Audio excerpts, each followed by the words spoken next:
علامہ Iqbal London میں تھے اور آپ کا بیٹا 6 سال تقریباً اس کی عمر تھی، جاوید نام ہے ان کا، اور علامہ اقبال نے پھر نظم ہی ان کے نام کی لکھی، جاوید کے نام سے۔ تو آپ کے بیٹے نے آپ کو خط لکھا لندن میں کہ آپ میرے لیے نا گرامو فون، ایک اس وقت کے اس دور کا موبائل فون سمجھ لیں، کہ میں نے وہ لینا ہے۔ اس میں بعض لوگوں نے لکھا ہے کہ شاید کوئی میوزک وغیرہ اس طرح کی چیزیں سنی جاتی تھی۔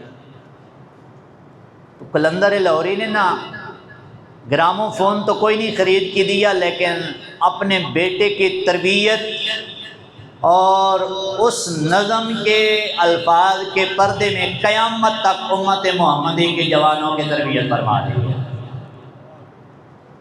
آپ نے اپنے بیٹے کے لیے لکھا، آپ نے فرمایا دیار عشق میں اپنا مقام پیدا کر۔ آپ بالکل خاموش رہیں، سبحان اللہ نہیں کہتے۔ تربیت دیکھیے ہمارے اسلاف کی اولاد کے لیے، دیار عشق میں اپنا مقام پیدا کر۔ آج تو ہم اپنی اولاد کی خواہشات پوری کرنے کے لیے نا حرام حلال کی تمیز سے ماورا ہو گئے ہیں، بس بیٹوں کی خواہشات پوری ہونی چاہیے۔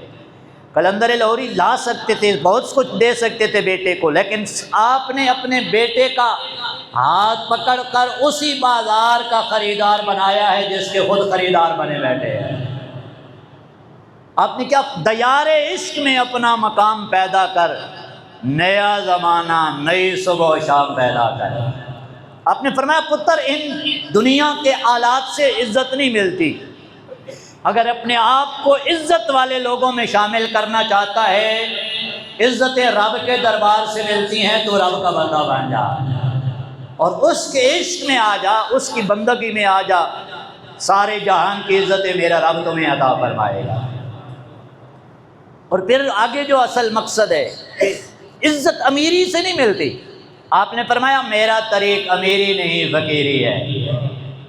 آپ سبحان اللہ کہیں۔ قلندر لاہوری کہہ رہے ہیں بانیان پاکستان ہیں، مصور پاکستان ہیں۔ اس لیے یہ بات ذہن میں رکھنا کہ دنیا کی امیریاں حاصل کرنے سے بندے کو عزت نہیں ملتی، درگاہ مصطفیٰ کا فقیر بننے سے میرا رب عزت عطا فرماتا ہے۔ آپ نے فرمایا بیٹا میرا طریق امیری نہیں فقیری ہے، خود ہی نہ بیچ غریبی میں نام پیدا کر۔